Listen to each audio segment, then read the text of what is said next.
I was making tea when it started. The rain didn't come in drops.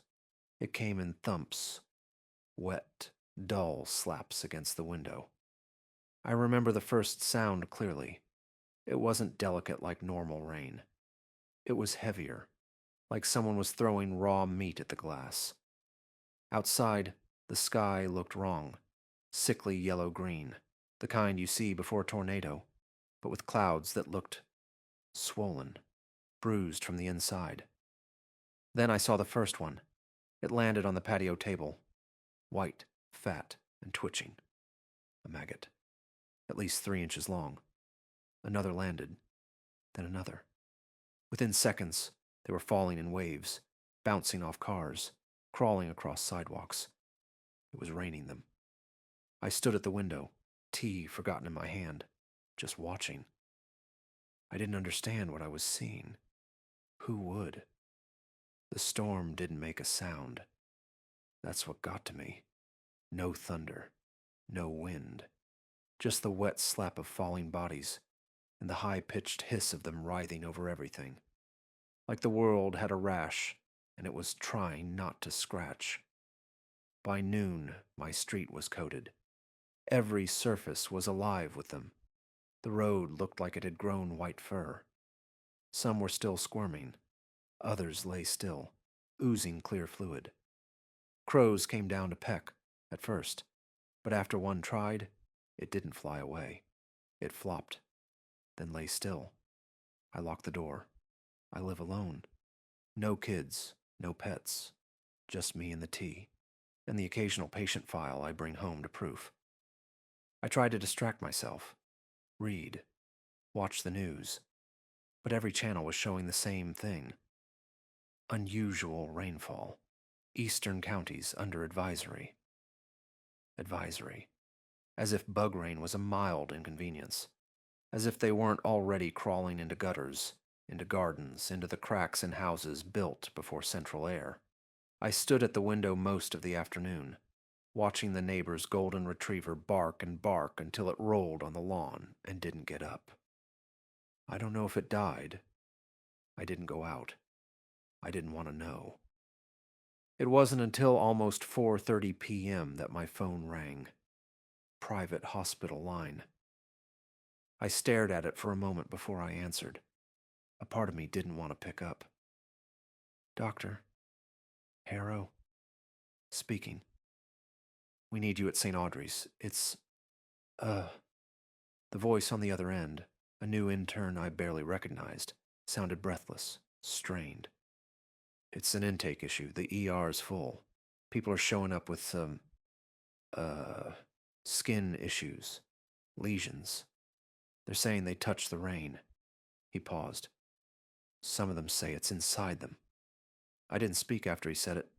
I just hung up, slid into my shoes, and grabbed my coat. I didn't even change out of my tea-stained clothes.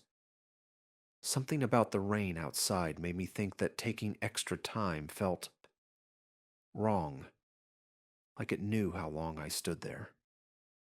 I opened up an umbrella, threw a jacket over my head, and ran to the car.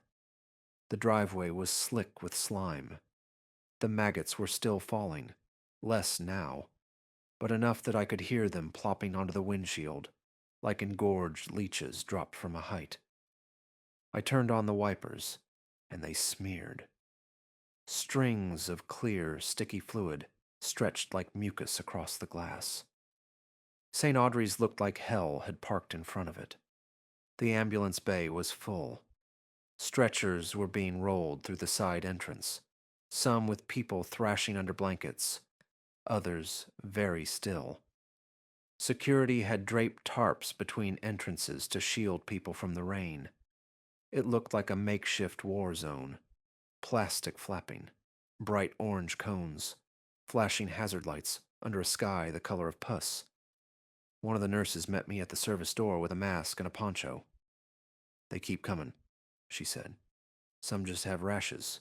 Others have more. How many? I asked. She didn't answer. Just led me inside. Just led me. The ER smelled like disinfectant, blood, and rot. Every chair in the waiting area was filled. The nurses had moved patients onto rolling office chairs, wheelchairs, folding cots, anything. There weren't enough gurneys. Fluorescent lights flickered overhead. Every few seconds someone moaned. Triage had been overwhelmed. That was obvious. St. Audrey's was a level 3 trauma center in a wealthy suburban neighborhood. The kind of hospital with polished floors that always smelled faintly of lavender antiseptic, with quiet jazz playing in the lobby, and a boutique coffee kiosk by the elevators. We treated ski accidents and golf cart concussions, dog bites from labradoodles, fall risks, cardiac events after dinner parties. It was not meant for this. As I walked through the sliding glass doors, I saw it in the staff's faces. They were already past panic. They'd entered that second, quieter phase where people stop reacting and just start moving, fast and automatic. The usual calm was gone. In its place, a thick, wet quiet. The kind you get in a room after someone vomits. No one met my eye. I passed through the triage zone, which had overflowed into the outpatient lobby. People were sitting on the floor, slumped against the walls, clutching towels to their necks and arms. Some had blood seeping through. Others had swelling, unusual, structured swelling, not like infection, not like allergic reaction. Doctor. Harrow. A nurse I recognized, Allison, snapped off a pair of gloves as she jogged up beside me. Her ponytail was sticking to the back of her neck. Sweat plastered her scrubs to her chest. Trauma 1 is prepped. You're first up. I didn't ask what was in the room. I didn't have to. The way she said it, like she was glad to hand it off, told me enough. The doors hissed open, and I stepped into Trauma 1. The lights were dimmed. Not emergency low. Intentional. Someone had cut the fluorescents and switched to side lamps, as if too much brightness would provoke something. The patient lay flat on the table. A man in his late 30s, no visible trauma from a distance. His vitals beeped steadily on the monitor, but the waveform was oddly smooth, counterindicative to the expression on the present staff's faces. I approached the bed. That's when I saw the shape under his gown. Something was moving beneath his skin. The monitor hummed a low, rhythmic tone behind me as I pulled on gloves. I moved to the patient's left side. His face was pale, lips slightly parted. He wasn't unconscious. His eyes were open, unfocused, darting around the room like he was trying to remember something he hadn't learned yet. "Can you hear me?" I asked, gently tapping his shoulder. His eyes slid toward me. Not a nod, not a blink, just a shift. "Can you tell me your name?"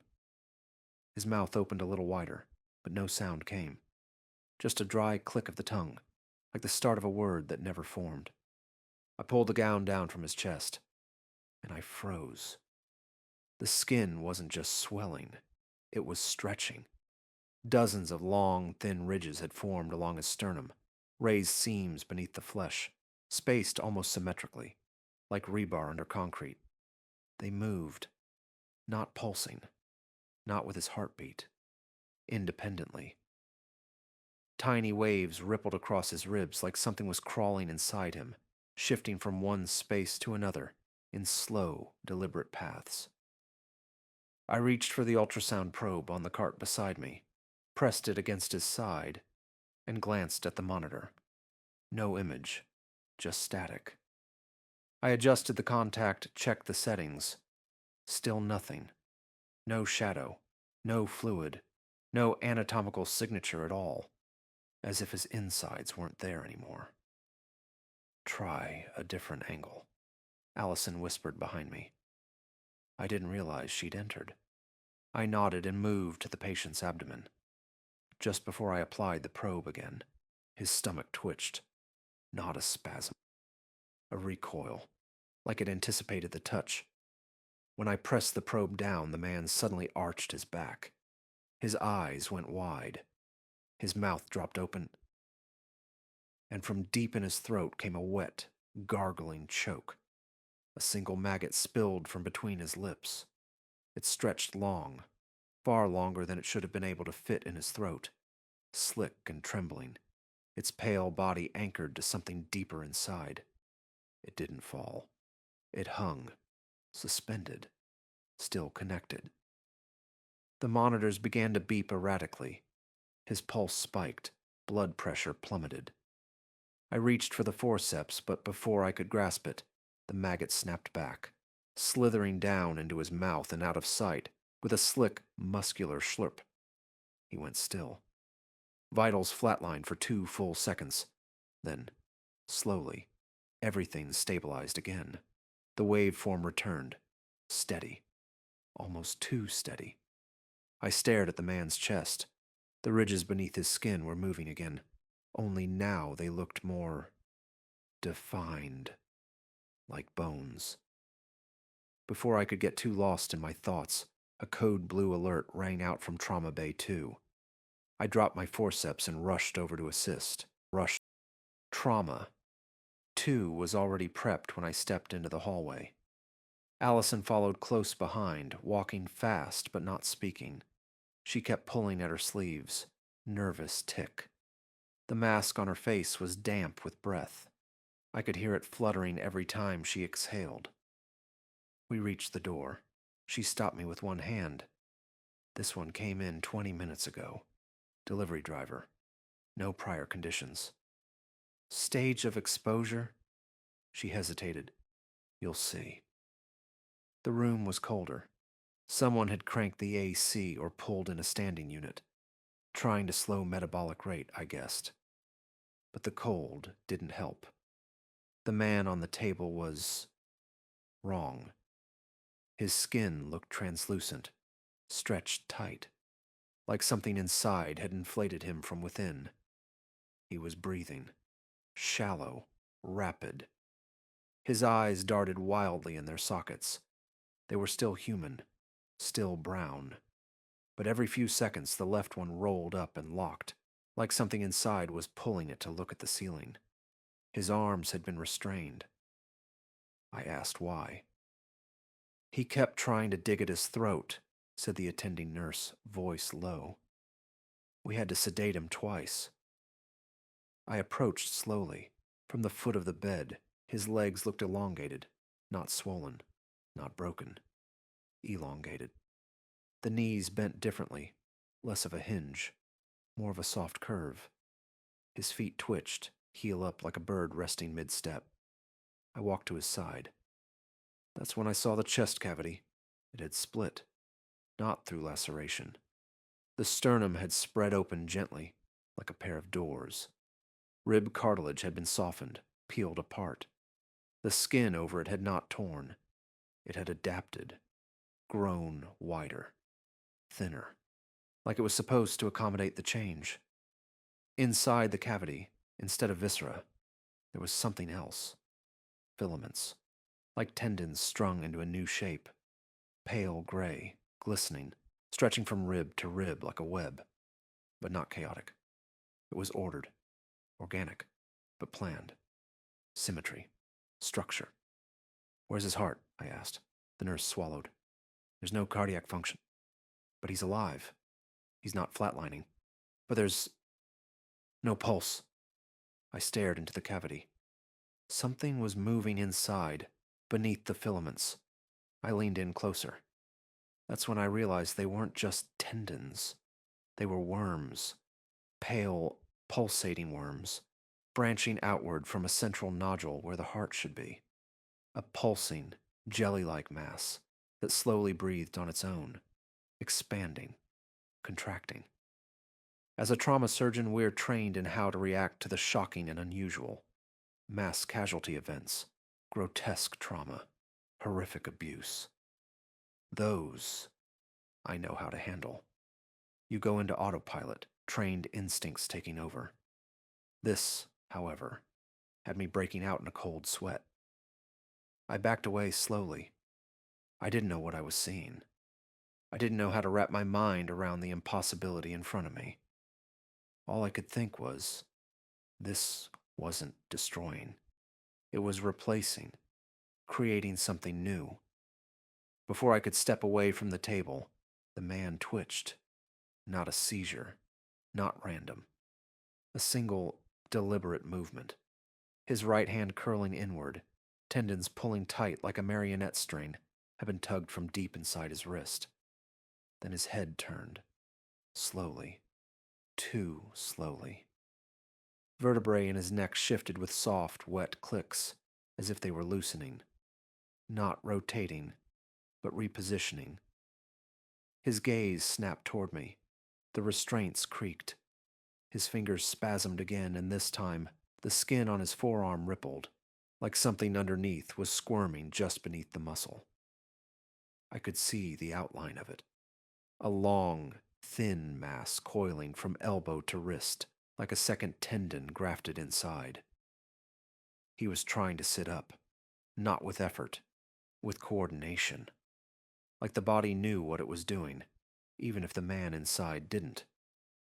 Then came the mouth. It opened, not wide, but wrong. The jaw shifted laterally first, sliding left before unhinging in a jagged drop. A thick line of clear mucus trailed from palate to tongue.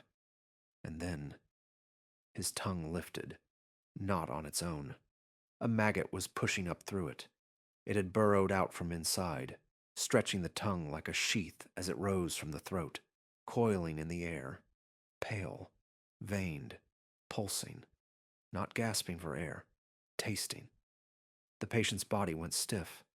The heart monitor didn't spike. He wasn't in distress. He wasn't conscious. But something else was. The maggot slowly receded, sliding back down into the throat with a wet, rubbery sound. The jaw closed. The chest resumed its slow, artificial rhythm. He wasn't trying to get up anymore. The worms had been testing their range of motion. The worms had been testing their range of motion. I stood there, breath shallow behind the mask.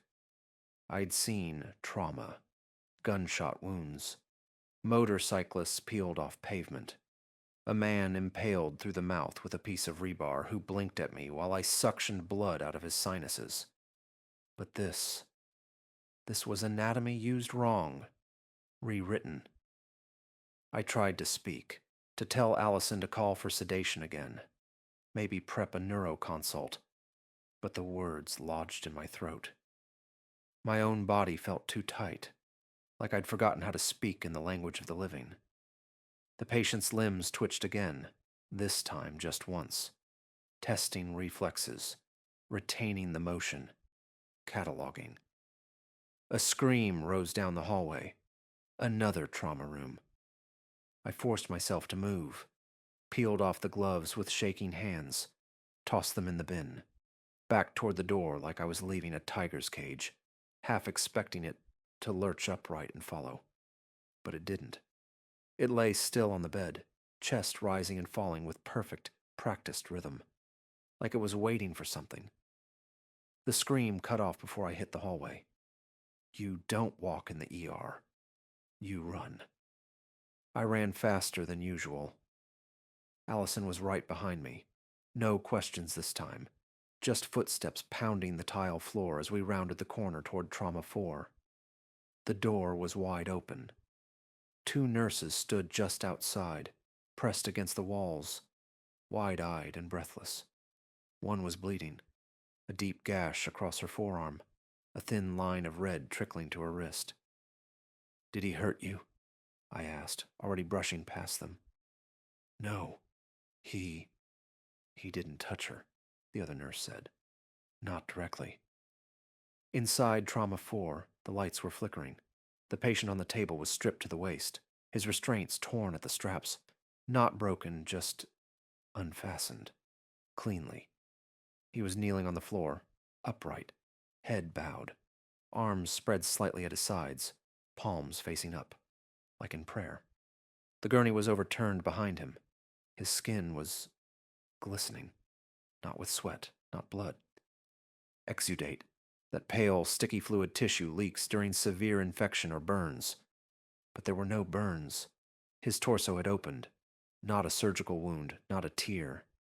It had peeled down the middle from collarbone to navel, revealing what lay beneath. But instead of organs, it was a weave. A lattice of pale, worm-like tendrils, twisting and flexing like a net of living nerves. They were connected to the walls of his ribcage, anchoring to bone. And they were moving, tugging gently in rhythm, like a sea anemone filtering invisible current. Then slowly, the man raised his head. His face was calm. Too calm. His eyes were dilated, almost black. The skin beneath them had sunken, waxy and pale, and across his cheeks, lines, thin, indented ridges following symmetrical curves, forming a shape that looked almost deliberate. He looked at me. He smiled. And then he began to stand. I didn't move. I should have called for help. I should have hit the alarm. I should have done something. But instead, I stood there, watching. The man rose with a fluid grace his body should not have possessed. Not in his condition.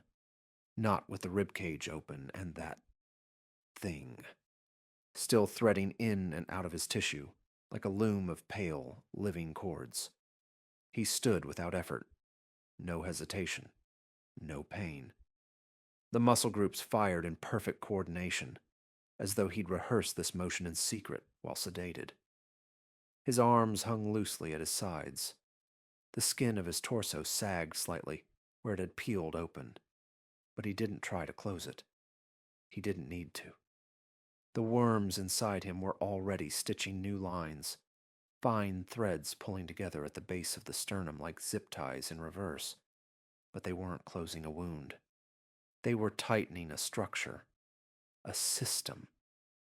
I stepped closer, unable to stop myself. Every medical instinct I had screamed that he should be in agony. He should be in shock. He should be dead. Instead, his pupils tracked me as I moved, not with panic, not with recognition, with interest, a calculated measuring stare. "Lena," Allison's voice broke behind me. "Back up." I didn't. I wanted to see. His chest moved, not from breath, but from rearrangement. The internal worms, some thin as guitar strings, others as thick as fingers, tugged at the ribs, adjusting alignment. One of them emerged briefly from the open cavity, raised into the air like a snake tasting the room, and then slipped back beneath the skin. I realized something else then.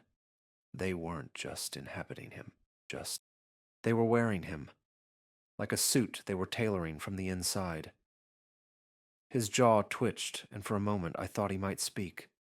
Instead, his lips parted, and something beneath his tongue clicked. Once. Twice. Then his eyes rolled upward, and he collapsed, folding at the knees like a marionette whose strings had been cut. He collapsed so fast it startled me. One moment standing, a network of living filaments knitting his chest together like some grotesque cocoon. Then suddenly, he was a heap on the floor, limpio, inert. The sound of his knees hitting tile echoed sharp and final. Allison moved toward him, hand reaching instinctively for the crash cart. "No," I said, holding out a hand. "Don't touch him yet." I crouched beside the body.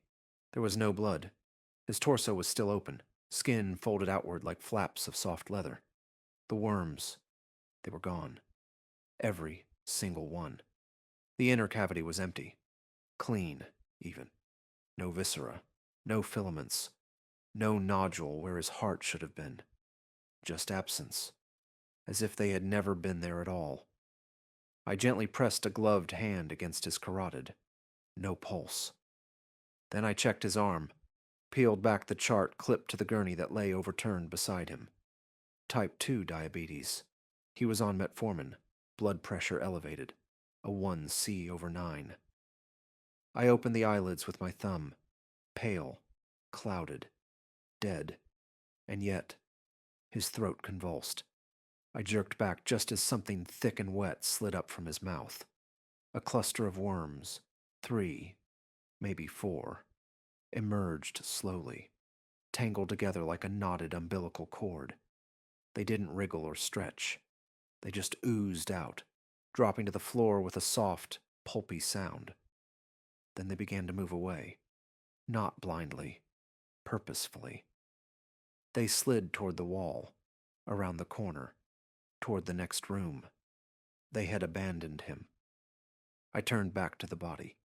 His tissue was already graying at the edges. The surgical folds of skin across his torso sagged, collapsing inward. Without the worms maintaining structural tension, he was deteriorating fast. I stared down at the ruin of a man who had almost been something else. And one thought hit me, quiet and cold. They have standards. I stood up slowly. The worms were almost around the corner, 4 of them, glistening in the corridor light, each as thick as a finger and moving in tandem. Not fast, just steady, deliberate. Allison didn't follow this time. She was pressed against the wall, staring at the body like it might sit up again. I followed the worms.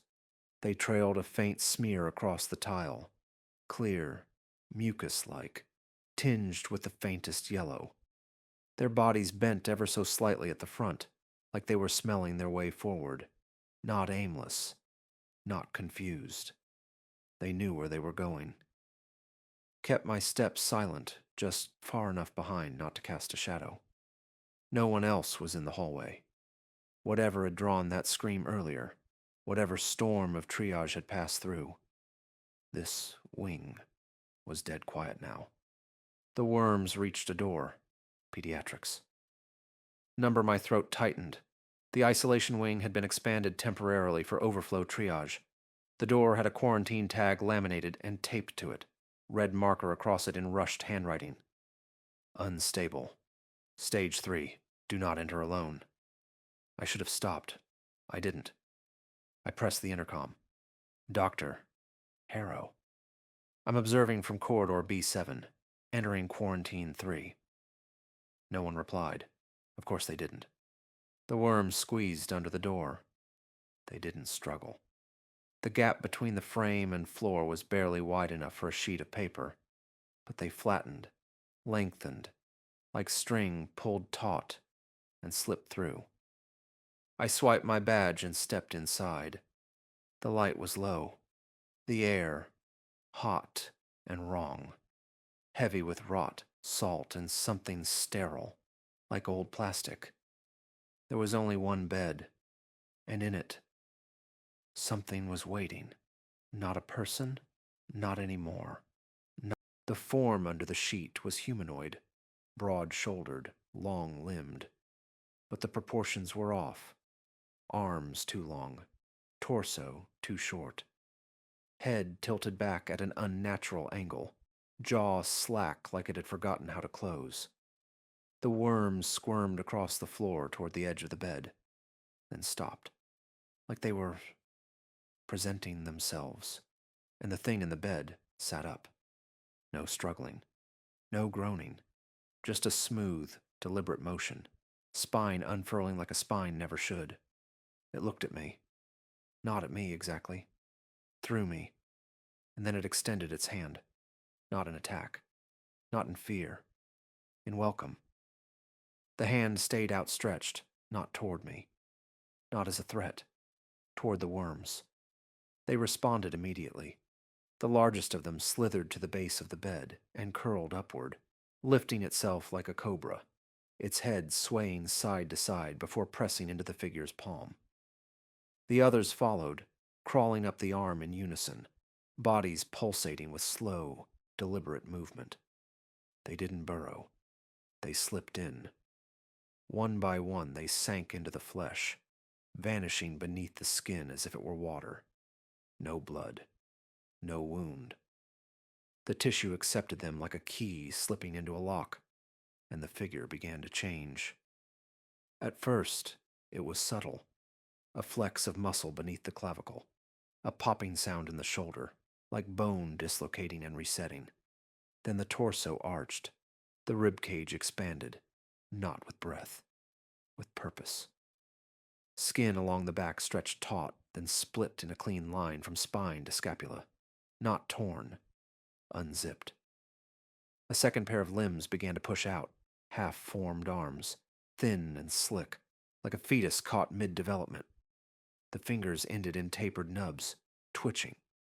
The jaw dropped next, not open but downward, unhinging in a long, slow arc that bent unnaturally low. Below the tongue, a new structure began to push out. Not teeth, not a tongue. Something ridged and wet, like plaited cartilage, lined with hair-thin tendrils that pulsed in anticipation. I couldn't move. The legs lengthened, joints reversing slowly, knees bending backward as the femurs seemed to recalcify in real time. The feet split into 3 wide toes, tipped with semi-translucent claws that flexed against the vinyl floor. The face began to sag, nose melting inward, ears flattening against the skull, until it looked like a mask sliding off something else entirely. And still it grew, taller, broader, wider. The thing was no longer confined to the bed. It hunched forward now, a new spinal ridge pushing out in peaks along its back, vertebrae segmented like an insect's exoskeleton under freshly grown skin. Something clicked inside it, like a latch being set, and the entire frame straightened, towering nearly 7 feet. Then at last, it stopped. And in that stillness, I felt it again. This wasn't the result of disease. It was the end goal. This shape, was the intended form. A human body had just been sculpted into something else. The lights overhead flickered once, then stabilized. And it looked at me. I couldn't move. I wasn't frozen in fear exactly. I was watching, calculating. Every part of me, every neural pathway trained by years in surgery, in triage, in death, was locked onto this thing. Trying to understand. It wasn't flailing. It wasn't confused. It seemed like it had become what it was meant to be. And now it was still. Its arms hung loosely at its sides. The spine arched high, vertebrae ridged beneath translucent skin that pulsed faintly in rhythm. Its jaw, unhinged and trembling with unseen tendons, dripped clear fluid onto the tile. Waiting. Then the door behind me banged open. Dr. Harrow. What the Garcia. Security. Young. Loud. Always stomping instead of walking. I turned toward him too late. His eyes widened at the sight in front of me. His mouth hung open just long enough to suck in a breath. And then he screamed. The thing snapped to life. It didn't turn toward him. It twisted. Its entire body pivoted in a corkscrewed motion, torso and limbs rotating too far, too fast. One leg shattered the remains of the metal bed frame as it stepped forward. Not clumsy, hungry. It moved like an insect. A single lunge covered half the room. Garcia tried to backpedal, slipping on the floor, radio clattering to the ground. The thing paused, sniffed. No. Listened. Its head turned toward the sound of the dropped radio, then toward the sharp squeak of Garcia's boot sole. Then it screeched, a dry, breathless hiss, like steam under pressure, and launched forward with impossible speed. Garcia screamed again as it collided with him. There was no tearing, no dragging, just impact. Bones cracked under the force. Flesh was engulfed, wrapped in those long, wet limbs, and pulled tight, like it was folding him into itself. And then, silence. No blood. Only a new bulge beneath its back, pulsing. It stood taller, broader, feeding. And still, it didn't look at me, because I hadn't moved. I didn't move, not even to breathe. The thing stood over what used to be Garcia, arms slick with absorption, back heaving, as it adjusted, accommodated the new mass. I could still see the shape of him beneath its ribcage, a soft bulge that pulsed in slow, heavy intervals. There wasn't any blood. There was no digestion, no chewing, just assimilation, like it had downloaded him. My heart was hammering, but I couldn't hear it over the sound of the thing's breathless stillness. It stood as though listening for another mistake, another sound, another step, another opportunity to expand. I watched it, not with fear, not with awe, with calculation. Okay. It responds to sound, not sight. The eyes, or where the eyes had been, were glossy, unblinking. There had been no tracking, no blinking, no narrowing in focus. It hadn't seen Garcia. It had heard him. Movement triggers it. Kinetic sensing, maybe. No echolocation. Reflexive targeting. It responds to the closest active noise source. Reflex or choice. It lunged when he spoke, not before. It hadn't gone after me. Because I didn't scream. Because I didn't run. Because I didn't do anything.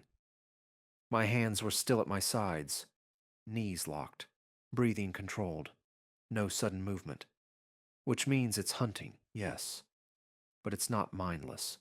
It's not just reacting. It's evaluating. That thought hit harder than any scream. It had made a choice. It had heard two people.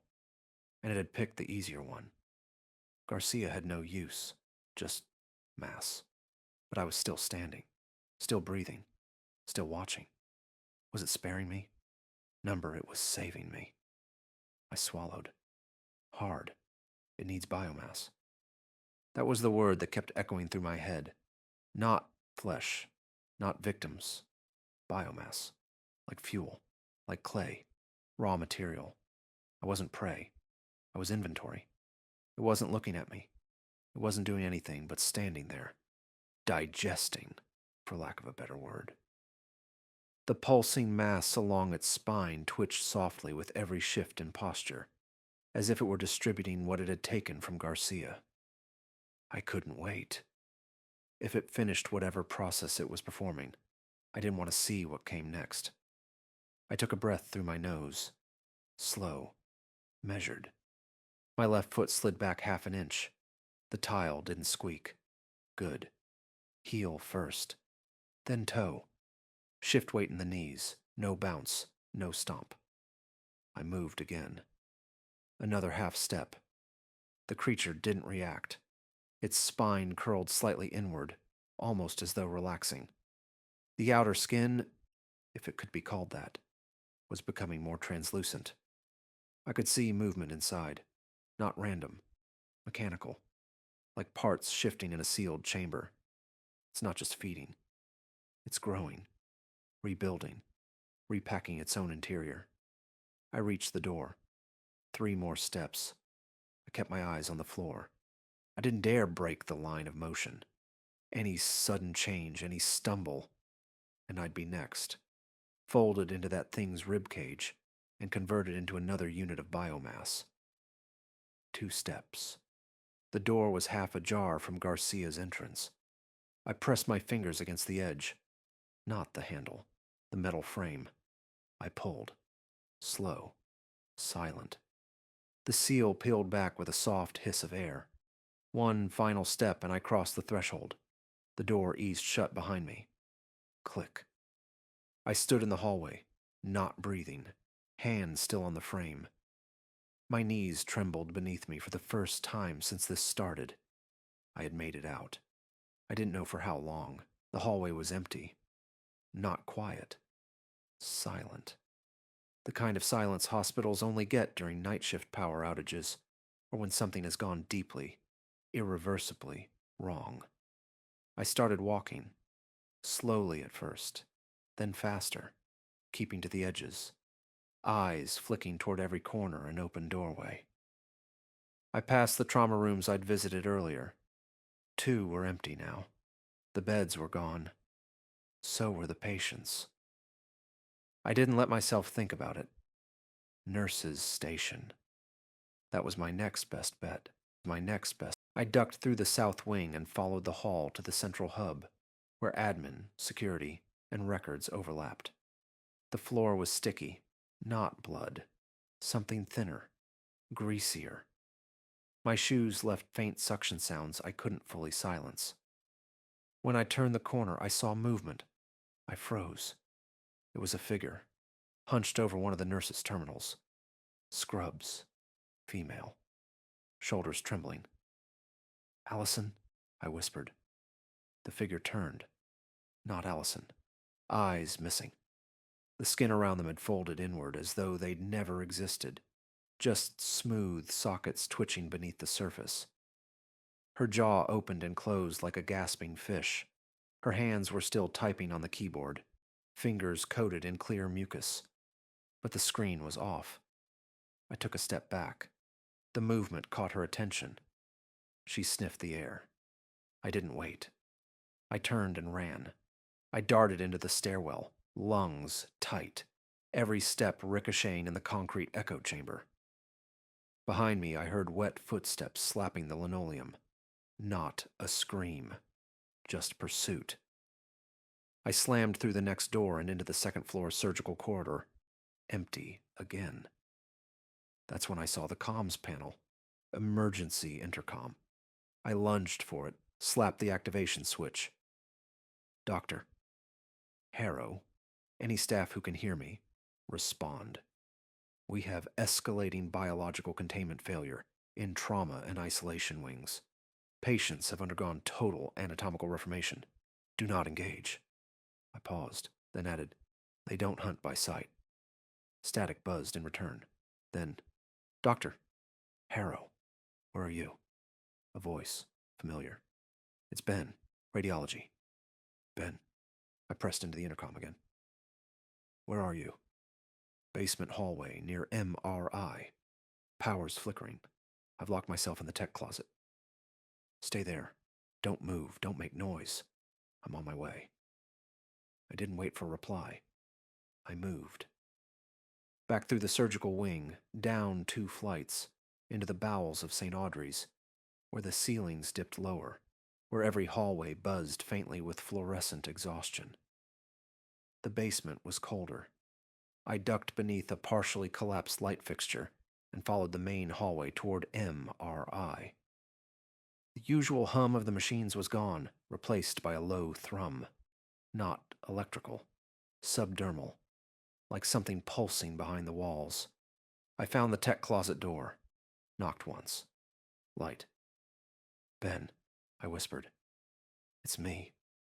A pause, then a metal click, and the door creaked open a few inches. Ben's face appeared, unshaven, pale, eyes wild behind fogged-up glasses. "Oh my God." He pulled me in fast and slammed the door shut behind me, sealing the bolt. The closet was cramped, filled with paper gowns, loose cables, and the sharp, sour smell of rubbing alcohol. He backed away and ran a hand through his hair. "You're alive," he said, voice shaking. I thought, I saw them take Lorna. She just stopped moving, and they pulled her into that thing like she was Velcro. I nodded once, trying to control my breathing. My hands were trembling now that I was out of danger. Adrenaline had nowhere to go. "What do you know?" I asked.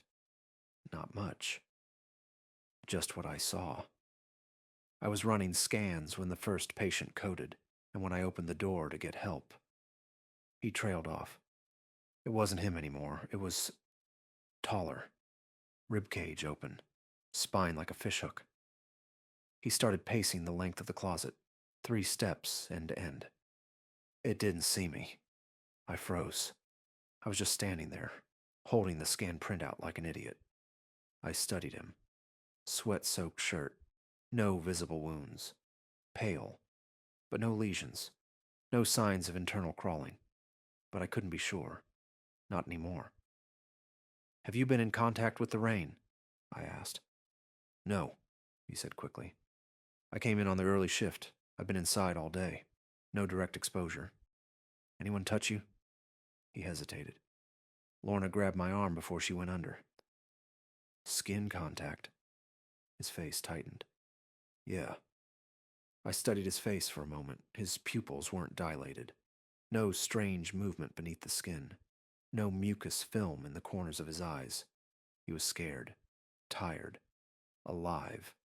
But I'd already seen how fast things changed, and I couldn't risk assuming anything. "Okay," I said finally. "You come with me, but you listen." Ben nodded too fast. "If I see signs," I continued, "any of them, subcutaneous movement, disorientation, facial rigidity, loss of speech, you tell me first. If you hide it, if you try to bluff your way through." "I won't," he said quickly. "I swear." "If you start to change," I said, "I put you down. No questions." He blinked, didn't answer right away. But then his face tightened and he gave a single, short nod. "Deal." We both stood there for a moment, breathing the heavy closet air, trying not to think about what kind of creatures were wandering the halls of the hospital we used to trust. I could hear something faint in the distance, a scraping noise, long and deliberate, like metal against drywall. We didn't speak. We didn't have to. Finally, I cracked the closet door and peeked out. The hallway was empty. I gestured, and Ben followed. He moved carefully behind me, steps slow and deliberate. We didn't talk as we walked. Talking would mean admitting how bad it really was. And right now, silence was the only thing keeping us invisible. We made our way toward the old administration wing. That was our best shot. The comm server rack hadn't been fully decommissioned during the remodel. If anything was still linked to the state emergency net, it'd be there. Plus, it was above ground, and we needed air that hadn't circulated through the same ducts as the trauma unit.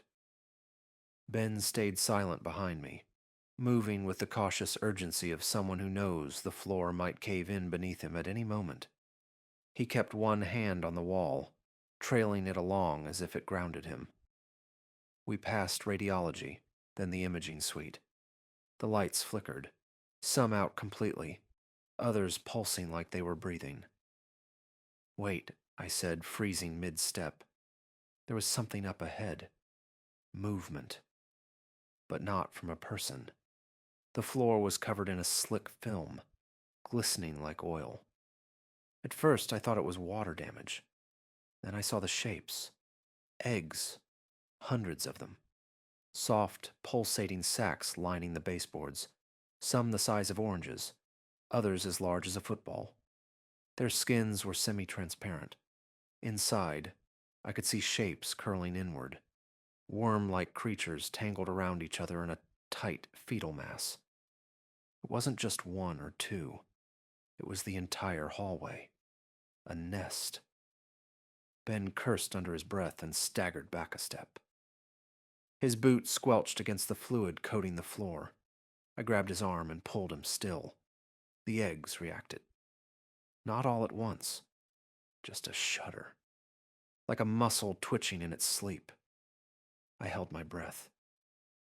"They're viable," I whispered. "We're looking at reproduction." Ben swallowed. "You think they're ready to hatch?" "I think we're too late to care." Down the hall, something moved. Not fast. Carefully. I saw the silhouette emerge from the shadows beyond the egg clusters. The thing was smaller than the others. Four-limbed, but hunched. Its movements were deliberate, quiet, like a nurse in a neonatal ward. It carried something in its arms. A person. No. A body. Limpio. Dripping. Head lolled to one side. The creature gently lowered it into a cradle of eggs and adjusted its position, curling the body slightly so that the spinal ridge lined up with the shape of the nearest cluster. Then it stepped back and watched. Ben took a sharp breath. I clamped my hand over his mouth, because one of the eggs had split. Not exploded, not cracked. Split, with surgical precision, and from inside it, something slid out. White. Slick. Still coated in translucent membrane. It began crawling up the corpse's spine, positioning itself with biologically driven precision. Ben trembled under my grip.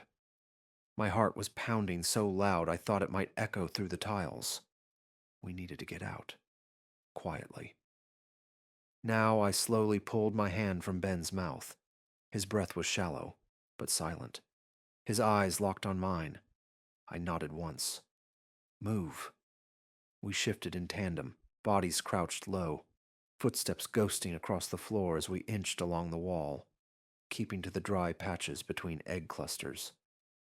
The air smelled sour, like meat left out too long in plastic wrap. Warm and thick. The creature didn't notice us. It was still watching the body it had deposited. Watching the thing that had emerged from the egg begin to sink itself into the corpse's back. The worm squirmed along the spine, following nerve pathways like it had blueprints. It burrowed into the base of the skull with a wet pop, and the body's fingers twitched. Ben let out the faintest gasp. I stopped dead. The creature's head twitched toward us. It didn't have eyes, just a fan of gill-like slits where its mouth should be, fluttering with soft, wet clicks. It listened. Ben didn't move. I didn't breathe. After a long moment, it turned back to the body. We moved again. Halfway down the hall, the egg sacs were denser. Some had burst, their slick membrane peeled open like flower petals. Others trembled faintly, either preparing to hatch or reacting to the heat of our bodies. I studied their pattern as we passed. They were organized, almost geometric, placed deliberately along the floor's temperature gradients and beneath overhead vents. This wasn't opportunistic growth. It was cultivation. They were seeding hosts, and the creature wasn't alone. In the distance, 2 more emerged, dragging bodies, arranging them like items on an assembly line. A third slithered low to the ground, using its arms to position newly hatched larvae on waiting flesh. Ben tapped my shoulder and pointed, a side corridor. I nodded and followed, heart pounding in my ears, as we rounded the final cluster of eggs and ducked into the hallway. Only when we reached the far end and rounded the corner did we finally stop. Ben pressed his back to the wall and slid down to the floor, chest heaving. "Oh my God," he whispered. I just stared at the floor, hands shaking. "They're not just taking us," I said quietly. "They're breeding us." We didn't speak again until we reached the main elevator lobby at the back of administration. It was dark, dead, no power. The elevator doors stood open and hollow like a mouth left gaping after a scream. "Stairs," I said. Ben just nodded. We took them 2 flights up and cut through what used to be the physician offices, now gutted to make room for telehealth booths and remote diagnostics. Somewhere in the dark, a phone kept ringing, a hold line from a world that no longer existed. Finally, we reached the door. Communications, RAUX server rack, level 2 east. I typed in my code. The reader blinked red, then green. The bolt released.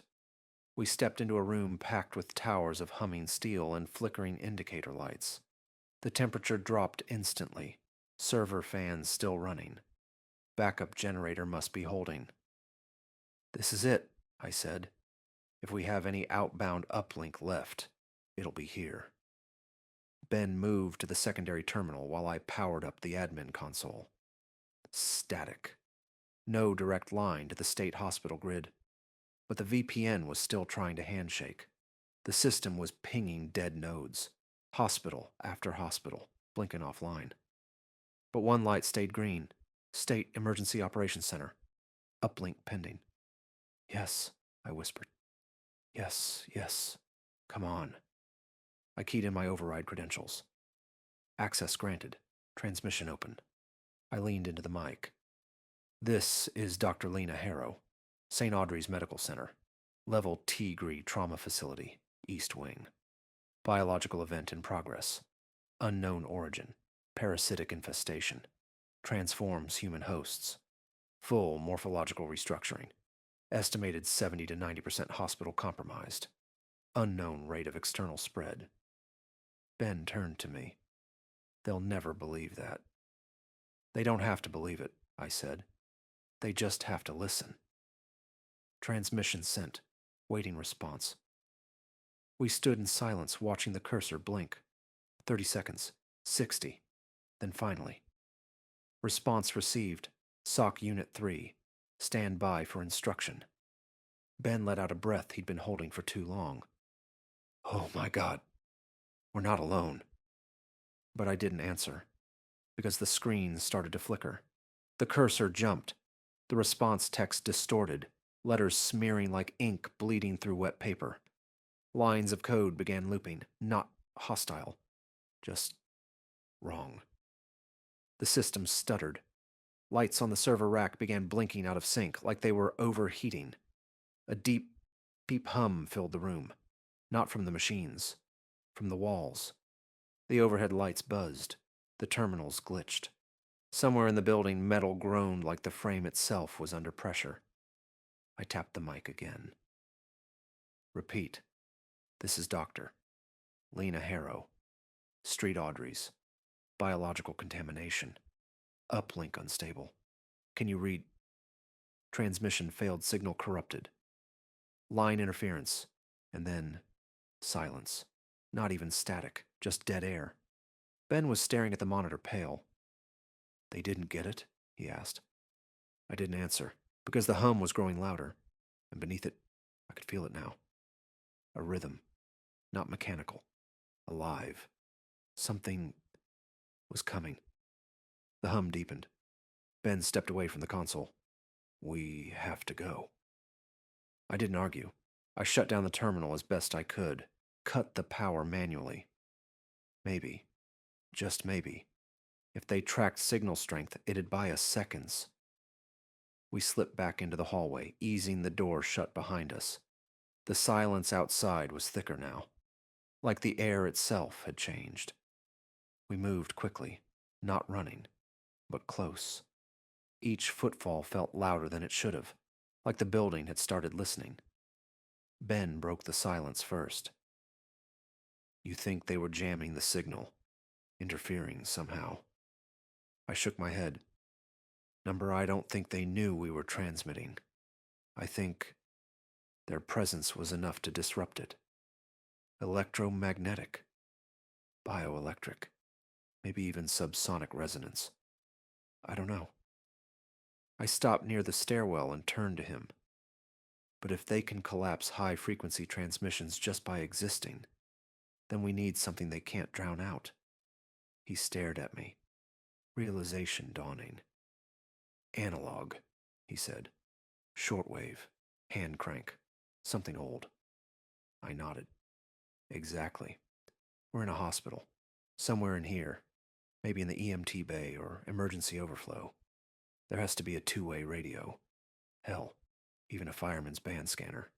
Something. Ben glanced back toward the hallway we'd come from. We'll have to go through the north side.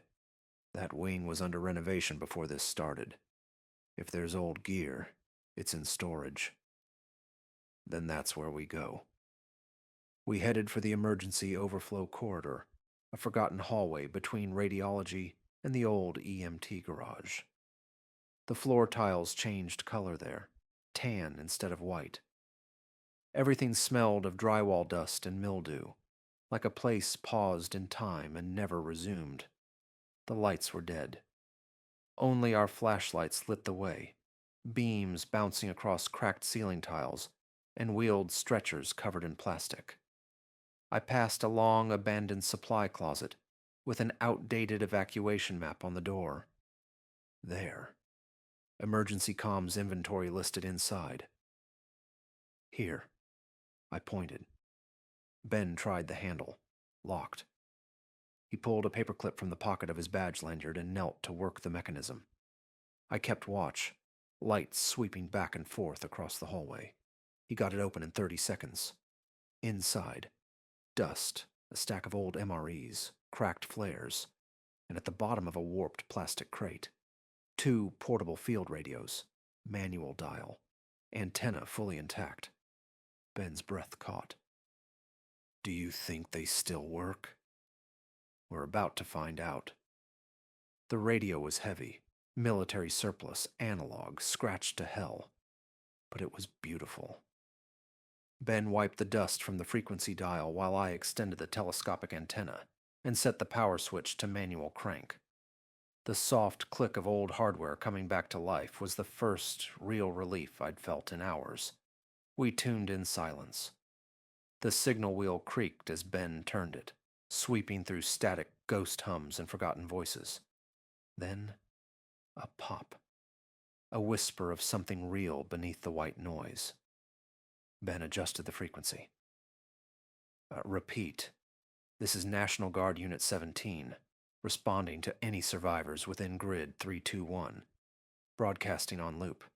If you can hear this, respond with unit ID and situation status. You are not alone." He froze. We both did. Then I grabbed the mic. "This is Dr. Lena Harrow, St. Audrey's Medical Center. Grid 3-2-1. Situation is critical. Biological infestation. Entire hospital is compromised. Host conversion in progress. Request immediate containment support or extraction. Repeat. Hostile bioforms. Human morphology hijacked and repurposed." The static snapped.